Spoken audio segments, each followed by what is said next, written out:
This is Truth Talks TV, and guess what? We are in the month of November, and what does Yes. that mean? It is the holiday Holiday season. season, everybody. Woo! It's going to be turkey and food and Oh, fun man. and family Mac and cheese, y'all. chestnuts roasting on an open fire. And I'm so excited. This is going to be a great episode. I do think so. It's going to be a great show. I do believe so. We have an amazing guest. We Her do. name is Charese, and I pray to the name of Jesus that I'm saying her name right. But when she comes on, she can correct me. So Yes. enjoy this episode of Truth Talks TV. We're going to be talking about coping with the holidays, coping with the holiday season, because we know that it may not always be a happy time for people. Right. Generally, it is a happy time, but there may be times that may be hard. You may have suffered a loss or may have gone through something that was a bit uncomfortable. So we want to chat a little bit about with somebody who can help us. So join us for this episode of Truth Talks TV.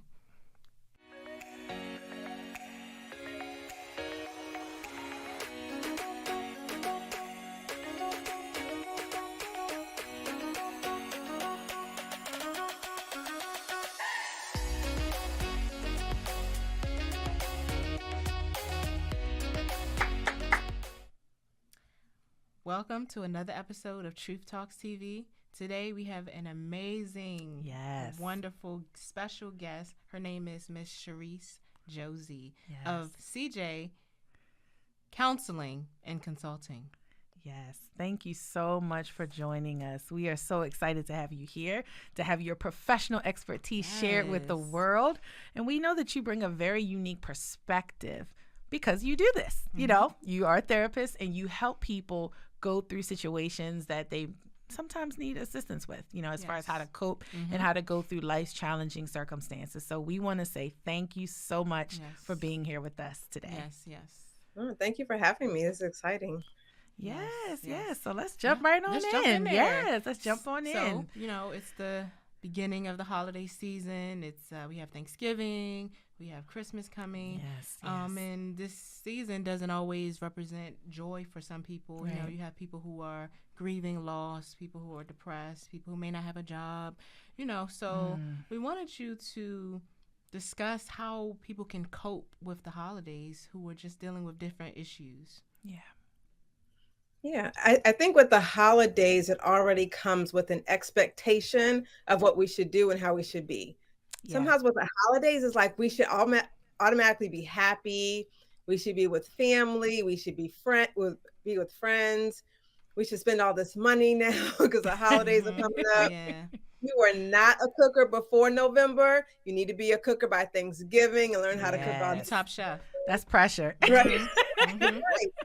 You know all the dishes, you do all the things. I think one of the things we need to make sure that we are mindful of is getting rid of those expectations that does not fulfill us. Okay, I like that. That's good. I like that. That makes a lot of sense.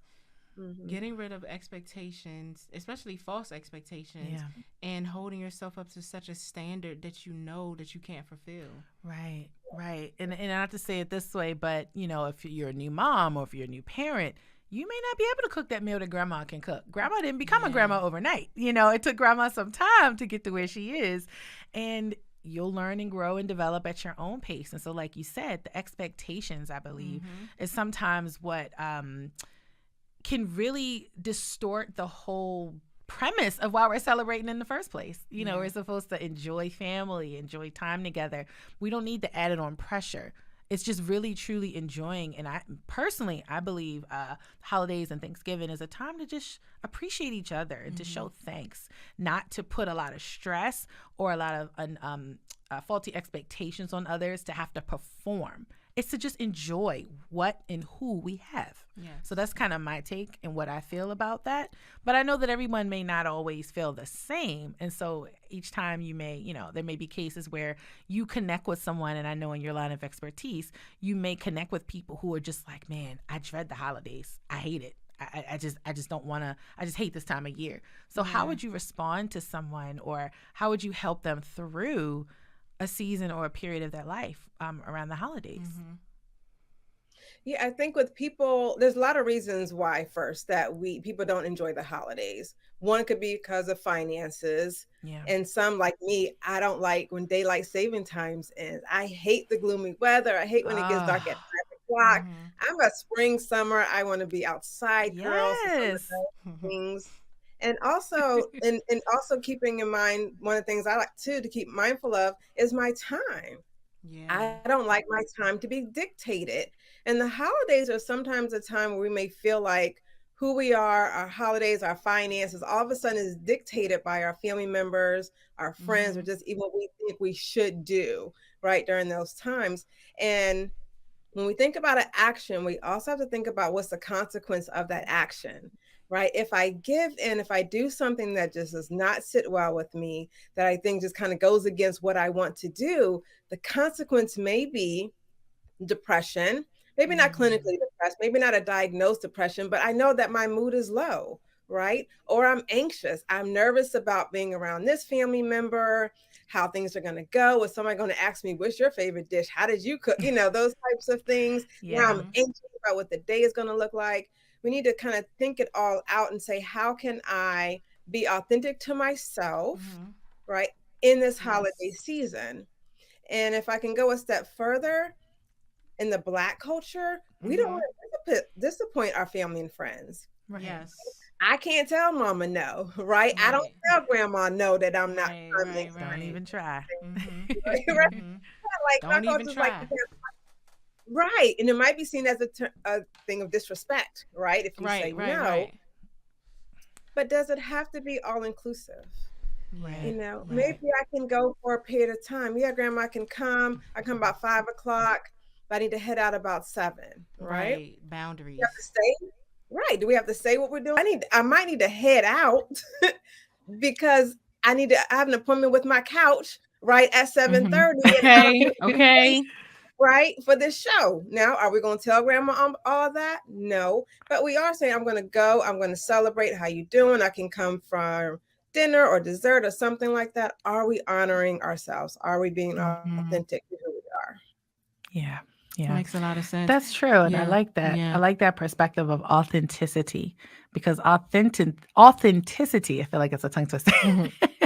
Authenticity, I think, I'll say when you're not authentic, it can breed various things. You know, you're having to conform. And I'm not talking about adaptation, if I'm saying that correctly, in certain situations where you may have to be resilient or bounce back. But when you're truly being inauthentic to something or someone that you're not, I can definitely see what you mean as it relates to feeling depressed or overly anxious or having to fulfill something that's just not your cup of tea. Right. If you don't like to cook, why feel pressured to cook? Right. If you don't want to answer the questions so when do you get married? So when are you having kids? So you know, it's like being prepared with those responses, you know, and that's the thing. That is the thing, like with family reunions or any like repast, even you know, the holiday season when people gather together, you're always faced with the question, when you get married, why you don't have children, you know, and sometimes people don't know people's situation, you know, so but family members who ain't seen in years haphazardly ask, and that's like a personal question. It is, you know, and that turns you off from wanting to be among family because of the millions of questions that people ask, and the whole time they don't even really care. They just being nosy. Or, you know, the world's standard or the world's way of where your life should be at the age you are, you know, they're enforcing that on you. And it can make you feel like maybe I am behind schedule, you know? So even for me, like the holidays, it depends for me. Like the holidays vary because it's been 4 years since I lost my dad. And I've noticed that throughout the 4 years, my mood, or me, my mom and sister, our moods differ. Like some holidays we're happy, we're okay. And other holidays is just like, I'm gonna just need for this day to hurry up and go. And people don't really understand that it's not you're intentionally being sad. It's just life isn't the same, or how the holidays aren't the same anymore without that person. So what would you say, or what would you recommend to cope when you have those, I don't want to necessarily call them mood swings, but just different feelings on different holidays, like how they vary? So how would you, what recommendations would you give? Well, you said 2 things, Kiki, that I wanted to touch on that I think is very important. One is going to these family events with this expectation of when you're going to get married, when you're going to have kids, you ain't got a man yet, you know, and all these questions. And it's good to kind of start your family on this thing of how you want to be treated. And it doesn't start just in the holidays. It should be all year long, right? And sometimes I tell people to share with their family when they ask those questions. How about this, Mom? When I am engaged, when I am pregnant, I will let you know, because it's going to be a surprise to both of us. So once I get the surprise, I will share the surprise with you. I love that. Therefore, you no longer have to ask me again when I'm getting married, when I'm having a baby. Let us both be surprised together, and we'll celebrate in the surprise moment. Yes. Right? I love that. I like that response. I like that because it's not smart or rude, exactly, but it's funny. Sometimes you get tired and you just be like, look, when are you going to stop getting divorced? Let's talk about right. that. Right. You stop moving because every Thanksgiving is a new address, or keep getting, right. And when all your these son's years, going we to stay gonna out have of my jail. grandbabies. Right. How about that? When Ray going to stay out of jail? Right. So I like your response. It's definitely pure. It's kind. It's not condescending. And it's respectful. Absolutely. And it's like, let me join in the surprise with you, because like you said, we both gonna be surprised, because I don't know and you don't know. Right. And then the other part of your question is good, because a lot of people do deal with grief, right, in the holidays, and it's a reminder of a lot of things that we've been through. And Kiki, what you had said, I think you said your dad passed away 4 years ago. Was that right? Yes. Okay. Think about it. It's only 4 chances that you have had to learn how to deal with the holidays. We think it's 4 years, but you've only had 4 times. You're not even half a 10 yet. That just changed my perspective. Wow. That part right there. Wow. Yeah, it's just 4. As adults, we think in time, but emotions don't think in time, right? We think of experiences. I want a notepad. I feel like I should be taking notes. Can you pass us a notepad, videographer? Wow. Okay. Yeah, you've only had 4 emotional experiences of how to cope with holidays without your dad. And let's consider the first time a wash, right? The first time is kind of a shock. Let's not even really count that one, right? Yeah. So we give that maybe a 0.5 of a half, right? Give that 0.5. Now we're down to have 3 opportunities, 3 chances of learning how to cope with my dad's passing during the holiday season. We're down to 3 times. We're not supposed to know. You're not supposed to know. Your family is not supposed to know. But this is where we get into a time of freedom of space, opportunity, freedom of choice, that we get to decide how we want to honor him on this day, this season. It may change next year, right? We are under no pressure to create some new family tradition today. This holiday season of this year, this is what we feel like doing. This is what I feel like doing, right? Maybe I want to honor and celebrate my dad with you all. Maybe I want to honor and celebrate my dad with you all for an hour. And then I'm out because I want to have some time to myself, right? You get to decide what that looks like. Will it look like this next year? No, we're not setting traditions. We're learning something new every year. And as time goes on, maybe the family will fall into a tradition of what it looks like, because life is going to expand. Family members are going to expand. Things are going to look different as we go along. And you get to decide what that looks like. But right now, I think extending yourself some grace is honoring yourself and being authentic to you. I really love that. And I don't think anyone has put it that way before. Yeah. Like, I feel like I should file an insurance claim so you can get paid for this, because that just really shifted my whole perspective. I feel like a huge weight has lifted off of me. Thank you. You're welcome. Thank you. Thank you. And I love that you said that emotions don't go based on time. That right there. That just changed the game for me. 4 opportunities. She had 4 opportunities. Well, think about 3, because the first year don't count. Right. Okay, you got your wash. The first year don't count. It's a wash. She hung on to that one. We down to 3. The first one doesn't count. First one doesn't count. But think about it. If you do anything 3 times, you're not going to master it. Think about when you're learning how to write. I mean, learning how to ride a bike. Mm-hmm. I mean, come on. There's things that you're trying to accomplish, and this isn't even physical strength. This is emotional and mental, and and to a degree, it's not always this, and it's not even the same thing because the environment's different each year. Different people feel in different ways, so you can't even say you can't structure it completely alike to say you've done the same thing 3 times because you felt differently. This year and then that year, and then your mom may have felt a different way, and your sister may have felt. So each situation's changing, so it's not even really the same thing, right? And you're trying to filter through all these emotions and different spaces and different, just different things happening in the world. The pandemic shook us all up, so of course that throws in another dynamic that we weren't prepared for to deal with on top of other things. So wow, I really love what you said, and it helps us to not think of it as a continuity of time, like 4 long years. I'm sorry, 3 long years. No, 3 opportunities. Right. So that was a really a game-changing moment for me. Yeah. Thank you for sharing that. Yes. Yes. Wow. I mean, wow. That was a lot. So, what would you say to the person who can't afford to celebrate the holidays? Like how would you build them up where they're not depressed or sad because they can't necessarily afford to provide, or feed their family or eat what you want, for the holidays, or what the world says we're supposed to eat. What the world says, right? I would first ask, where does that expectation comes from and who actually cares?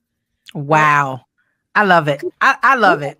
When we think about that, like, are we going to remember next year who brought the turkey and how much you paid for and who brought the bread, or do you remember that you ate?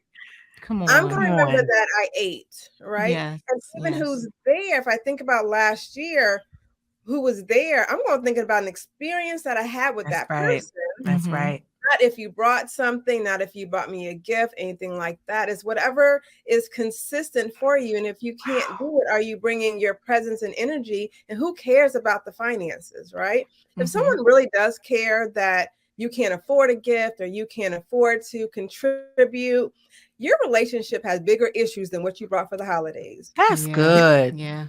I like you. I love it. I love it. You just broke it down. Right. I love it. She said, who cares? And if that's the main issue, then we have a larger issue. It's a problem. I love it. Oh my goodness. I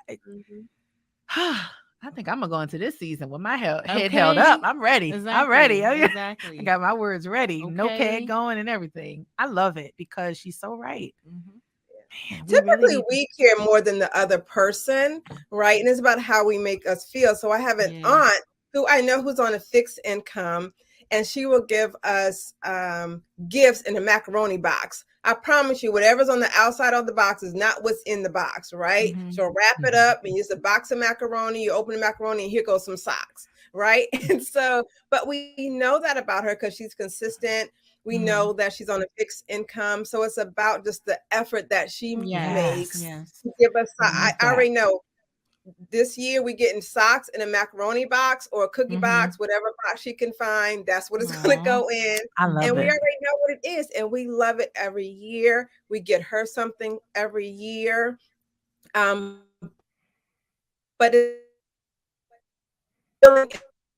it's see right throughout the year as well as the holidays, like, hey, I'm showing up for you the best that I can.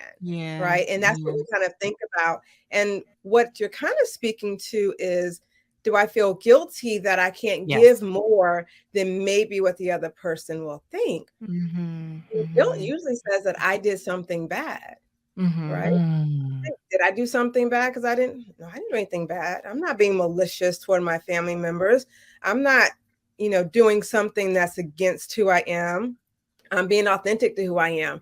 This is where I am. The best I can give you all is my time, because my time is valuable, right? I tell people all the time, me doing something is I'm busy. And when I'm not doing something, I'm still busy because I'm busy not doing something. I'm still busy. I know that's right. Let's say that one more time. I like that. Say that for the people in the back. Yes. One more time. When we grown, right? When we're grown, me not doing something, I'm still busy. What are you busy doing? Okay. Nothing. And I'm busy. And right now you're interrupting my busyness of doing nothing. Like, what do you need? Or I'll talk to you at a different time. right? And so the guilt is, am I doing something bad because I can't afford whatever it is that I think I should afford for someone? I didn't do anything bad because I'm not being maliciously and intentionally trying to hurt anybody. This is the Right. space I am in my life. Wow. And I remember one year where I legitimately could not afford to get anyone gifts. Anyone. And I took it harder than they did. No one asked questions. No one said, where my gift? Nothing. And I think I was showered with so many gifts and love that year. So many gifts and so much love. I was like, wow. And I was telling people, oh, I'm gonna get you this and this. And they were like, stop. Stop. Right. You don't have to do all of these things. I think I was able to maybe get my little sister, who was like 5 or 6 something, because she didn't really understand. And I always liked to, and she's never really been like a material person, but it was something like a little toy or Barbie or something. And she was so happy. And I remember when she was little, she said, I'm going to give you all the money on my piggy bank to buy you a car, you know? So her heart was like, let me give to you. And so I said, I at least want to do something to make her smile, you know, but no other family members, cousins, mom, dad, no one said anything like, where's my gift? But I felt, like you said, that guilt is saying I did something wrong. That guilt, man. Yeah. And I remember that year so vividly. You know, now the next year wasn't the same. I was able to afford more, but I remembered, just because you have it don't mean you have to spend it. Don't go crazy now. Right. So I remembered what it felt like when I didn't have to give, so that when I did have it, I still was I was able to manage well and be a good steward over what I could afford, as opposed to now trying to splurge, try to overcompensate for what I couldn't do. And that wouldn't have gone over well anyway, because I would have probably been in debt. They'd have probably been like, you didn't have to do all of this, you know, just your time, just being there was enough. Yeah. And so we're talking about like money and our money mindset. People have to realize that money is a relationship too, right? And what's our relationship with money? Oh, man. Okay, where's that insurance claim going? What in the world? I'm about to call Cigna and be like, yo, this is good. Right. Ooh, I'm sorry. Money is a relationship. And sometimes we skip over that relationship into a tangible relationship that we can see and feel, but also recognizing what's my relationship with money and how do I view you? Do I view you as an enemy? Like, I want you, but I'm scared of you, so I'm going to give you away. That's people that get in debts a lot, you know, those type of things. They don't have a good relationship with money. Or you have the other people who are so scared of money that they don't want to spend, right? So they may have it, but they're still not buying things that they might need to buy, because it's all about their relationship with money. So also keeping in mind, we're talking about, do I want to spend or do I not want to spend? What is my relationship with money, and what do I want to use my money for? And how do I feel about that? Right. And so sometimes I'm realizing now in this season that I'm noticing more about my relationship with money, you know, as I'm starting a business or, you know, have my business and growing it. And growing it means money is going to look different, right? I need to pay attention more to money now. And now I'm noticing a reaction when I see my bank account looking a certain way. And I'm thinking, what is this? And you know what I realized recently? I said, oh, this is a poverty mindset, because when my bank account starts to look a certain way, I realize that I get internally nervous. I said, okay, my experience says you need to work harder for this money, right? You haven't earned it. You haven't deserved this, right? And so I'm sorry, I don't want to take the topic off, but when we think about spending and holidays and all that stuff, when we start to feel guilty, is it the guilt because of the person? Is it guilt because of ourselves? And we feel like, in order for me to get the love, I need to work harder. Maybe I haven't worked hard enough, so I can't give this to you. Or you're going to think I didn't do enough, right? It's still our own stuff. That's still our own stuff for us to work through. Wow. That Sorry, money. y'all made me think about something. I went in a direction. No, that's good. It all falls in line, because you know, people spend Yes. money when the holidays come. They assume that, oh yeah, you know, I need to get this, I need to get that, or this isn't a value, or people don't realize quality over quantity. You know, like I'm a quality person. It doesn't matter the amount, you know, as long as you give me something quality, or I know that you put your time in, or you were intentional about it, I'm fine. So that is a good point. And it makes me think about how I view money and the type of relationship that I have with money. Wow.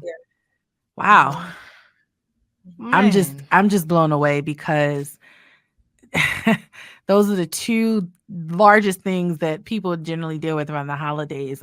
Money, how much am I going to spend? How much is going to cost me? Yep. How much of my time is this going to, I call things time invaders, sometimes when they take up too much of my time or my space. And then secondly, like, as we talked about earlier, as it relates to family and just those relationships, but it all centers around relationships, relationship with others, self, with money, wow. So there's some larger issues that I feel we really need to bring more attention to, because it's not just, can I afford this, or what are they going to think of me? It's, am I being authentic? And what are the expectations? Have they been set prior to this engagement of Thanksgiving or Christmas or whatever? What are the expectations, and have I been building them successfully all along? Have my boundaries been in place in a healthy manner all along, so that when we get to this moment, we're not scrambling to say, oh my God, what are they going to say? Oh my God, what if they ask me this? What has been done prior to this conversation? Because that's where it starts, in the beginning. Because of course it's going to be quite anxiety inducing if you haven't talked to them all year long, and the last thing they heard was, I met this guy, and then as soon as you show up, so how's the guy? Oh, what guy? That was a year ago. So it's we got some homework to do.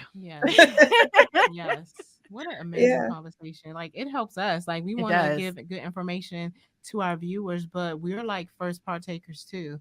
So just thank you. So can you tell us about your business? Yes. CJ Counseling and Consulting. Yeah, CJ Counseling and Consulting Services. So I have a private practice business, and I'm expanding out the coaching. So I coach high achieving women leaders.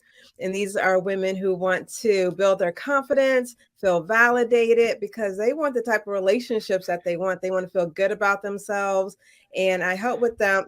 I work with them to make sure that their leadership skills is not overcompensating their relationship skills, right? So we need to learn our emotions, right? And what that means. Take a pause. So building with some coaching programs. I'm gonna record some videos when we're done for some packages. Women are busy, right? So make sure it's easy, accessible for them to tangibly kind of work through and kind of think of things differently. So we can get the life that we want. Yeah. Awesome. So where can we find you on social media? How can people contact you? Yeah, absolutely. All social media, Charese Josie, with a name like Charese Josie, it's always available. So hey, shouldn't be lost. You can't be like, find Charese Josie. I am her. I am she. So I just started a YouTube channel. Yep, nice. Charese L. Josie. So search. Will love support with my YouTube channel as I build that. Every Sundays at 5 p.m. on Clubhouse, we have a grown woman talk. Because women need a space to share. So that's what Grown Woman Talk every Sunday at 5 p.m. Eastern Standard Time. So love your support and just want to hear and give back and make sure we are supporting each other. It's a room, no judgment, no shade, anything like that. Let's just kind of learn and grow and support each other. Yeah. Awesome. Wow. I love it all. I commend you. And thank you for being on the show. Like, you truly have helped me. And I know that this holiday season, I have a different mindset now, especially after how you broke that thing down. Okay. Before this year. 4. Listen. Yeah.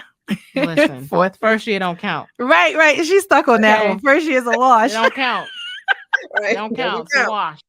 Thank you. Yeah. Thank you both so much. I really enjoyed this. This is really fun.